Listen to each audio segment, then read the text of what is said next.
ചൂരൽമല ദുരന്തബാധിതർക്കുള്ള ഭവന നിർമ്മാണം കൽപ്പറ്റ ടൗൺഷിപ്പിൽ വലിയ രീതിയിൽ പുരോഗമിച്ചുകൊണ്ടിരിക്കുകയാണ്.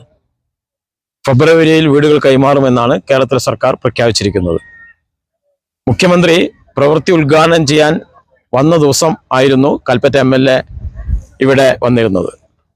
ഇന്നലെ അദ്ദേഹം ഈ പ്രദേശമെല്ലാം സന്ദർശിച്ച് കർണാടക ഗവൺമെന്റ് കൊടുത്ത പണം കൊണ്ടാണ് വീടുണ്ടാക്കുന്നതെന്നും അതാണ് രാഹുൽ ഗാന്ധി ഉദ്ദേശിച്ചതെന്നും വലിയ രീതിയിലുള്ള കള്ളപ്രചാരവേല സംഘടിപ്പിക്കാൻ വേണ്ടി മുതിരുകയുണ്ടായി. ഒരു MLAക്ക് പറ്റിയ ജോലിയല്ല അത് നമുക്ക് കാണാൻ വേണ്ടി കഴിയും. കോൺഗ്രസ് 230 വീടാണ് വാഗ്ദാനം ചെയ്തിരുന്നത്. Rahul Gandhi 100, KPCC 100, 30 youth Congress. ഇതൊന്നും തുടങ്ങാത്തതിന്റെ പേരിൽ വലിയ വിമർശനം ഉയർന്നു വന്നപ്പോൾ അതിനെ മറികടക്കാൻ വേണ്ടി ബത്തേരിയിൽ ചേർന്നിട്ടുള്ള കോൺഗ്രസിന്റെ നേതൃയോഗം അവിടെ ഉണ്ടാക്കിയിട്ടുള്ള ഒരു രാഷ്ട്രീയ നാടകമായിരുന്നു ഇന്നലെ MLAയും കൽപ്പറ്റ MLA ശ്രീ സിദ്ദിഖും അദ്ദേഹത്തോടൊപ്പം അകമ്പടിയായി വന്നിട്ടുള്ള ജനപ്രതിനിധികളും എല്ലാം കൂടി നടത്തിയത് നമുക്ക് കാണാൻ വേണ്ടി കഴിയും. കർണാടക ഗവൺമെന്റ് മാത്രമല്ല ദുരന്തബാധിതരെ സഹായിക്കാൻ വേണ്ടി പൈസ വന്നിരിക്കുന്നത്. കർണാടക ഗവൺമെന്റ് 10 കോടി വന്നിട്ടുണ്ട്, ആന്ധ്ര ഗവൺമെന്റ് 10 കോടി വന്നിട്ടുണ്ട്, തമിഴ്നാട് ഗവൺമെന്റ് 5 കോടി വന്നിട്ടുണ്ട്, ഇതുപോലെയുള്ള മറ്റു സംസ്ഥാനങ്ങളൊക്കെ തന്നിട്ടുണ്ട്. അത് മുഖ്യമന്ത്രിയുടെ ദുരിതാശ്വാസ നിധിയിലേക്ക് ദുരന്ത നിവാരണ പ്രവർത്തനങ്ങൾക്ക് വേണ്ടി നൽകിയിട്ടുള്ളതാണ്.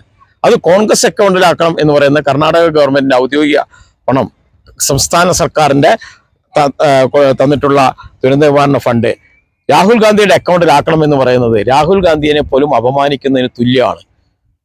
രാജ്യത്തിന്റെ പ്രതിപക്ഷ നേതാവാണ് രാഹുൽ ഗാന്ധി, നമുക്ക് കാണാൻ വേണ്ടി കഴിയും. MLA എന്തിനാണ് രാഹുൽ ഗാന്ധി അപമാനിക്കാൻ വേണ്ടി വരുന്നത്? അതുകൊണ്ട് കോൺഗ്രസ് പ്രഖ്യാപിച്ച വീട് കൊടുക്കാൻ പറ്റുമോ ഇല്ലയോ എന്നാണ് അവർ ജനങ്ങളോട് പറയേണ്ടത്. വേണോ വേണ്ടയൊക്കെ തീരുമാനിക്കേണ്ട അവരുടെ ഉത്തരവാദിത്തമാണ്. ഇവിടെ എല്ലാ സൗകര്യങ്ങളുമുള്ള വീടാണ് നിർമ്മിച്ചുകൊണ്ടിരിക്കുന്നത്. ഒരു വീടുണ്ടാക്കി താക്കോൽ കൈമാറലല്ല കേരളത്തിലെ ഗവൺമെന്റ് ആലോചിക്കുന്നത്.